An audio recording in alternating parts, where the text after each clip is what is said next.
Welcome to the first episode of the Mr. Kacy podcast.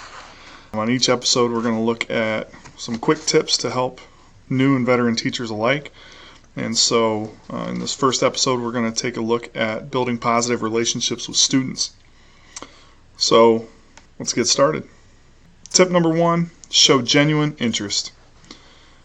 What I mean by that is really mean it when you are talking with students, when you're asking them how they're doing. Try to get to know them, try to get to know their hobbies, but do it in a meaningful way where you're really trying to learn more about that individual student, and sometimes that'll help you down the road. One of the things I used to do in my classroom was I would give out an interest inventory to start the year. Basically, it was a questionnaire so that the kids could tell me some things that they want me to know as their teacher. Some kids didn't want to do it, but many of the kids, it gave them an opportunity to tell me a little bit about themselves.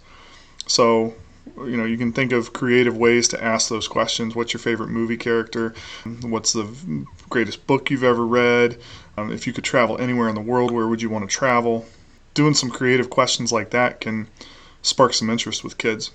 The biggest thing is just getting it out there to them that you want to know more about them, and that helps kind of build that relationship.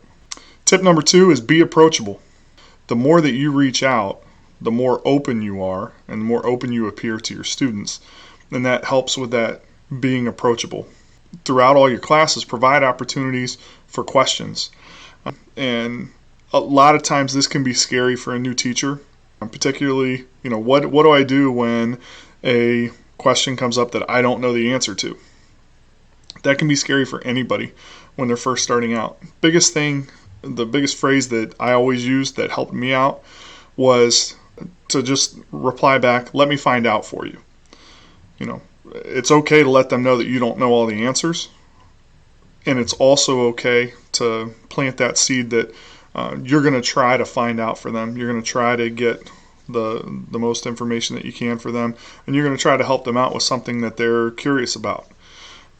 When students feel like they can ask those questions, it's a good thing, and again, it helps build that relationship with you as the teacher, that you are there for them, you're somebody who can help them out, and you're somebody that wants to kind of feed that curiosity that they have. Tip number 3 is celebrate successes. When any kind of positive happens, celebrate it. Student answers a question correctly. A student has something big happen in their life. They score a goal at the soccer game. They get a personal record at a cross-country meet. They sing a solo in a choir concert. They have a birthday. Anything like that. Any chance you have to celebrate a success with a student, to celebrate something positive going on in their life, do it. And it doesn't have to be anything huge. One of the things that I've heard teachers do in their classrooms that has been really helpful is in front of the entire class, they just say, how cool is that? By coming up with some kind of little word, phrase, question thing that you kind of throw out there continually to celebrate successes, it fosters something in the kids. They get a little excited about the idea that their teacher's recognizing something great that happened to them. And it may not seem like it's all that big of a deal to you, but and sometimes it may not even seem like it's all that big of a deal to them. But the act of celebrating it and the act of making it a big deal is pretty cool. And kids enjoy that. Tip number 4, embrace humor. Take a moment in your class to enjoy something funny. And being corny is perfectly okay. One of the things I did my first year of teaching, and understand I was a very young teacher. I was 22 years old, and fresh out of college, and I'm in there with 18-year-old seniors. And one of the things that I did that helped build a relationship with the kids in my classroom was I put up a daily cartoon.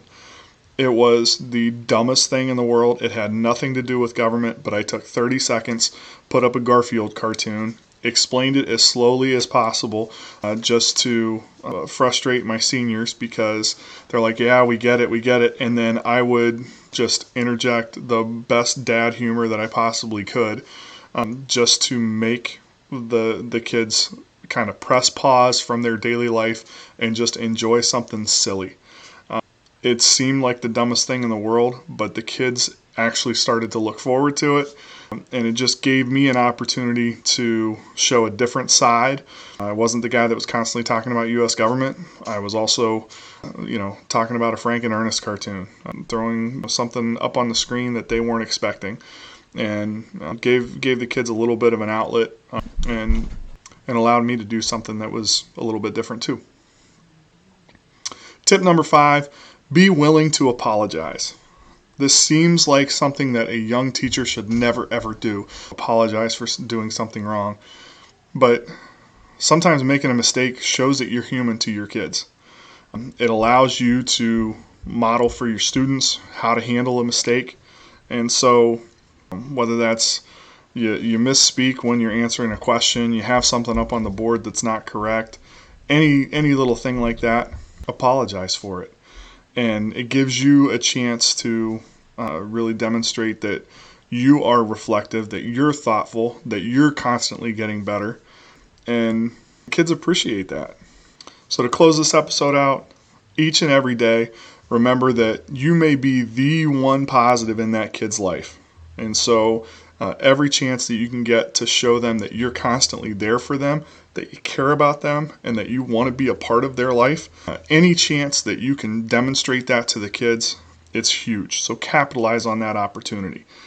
Your students, whether they want to act like it or not, they look forward to seeing you. They want to build a relationship with you. And kids will always, always, always go farther and go harder for a teacher that they feel like cares about them and a teacher that they care about. So the more that you can build that relationship, the more you're going to be successful as a teacher, the more successful they're going to be as students, and you're going to both have a greater opportunity to reach your goal of having them make strides in your classroom and your content area. Hope this was helpful. Please make sure to like, subscribe, all those things, and look forward to seeing you next week on our next episode.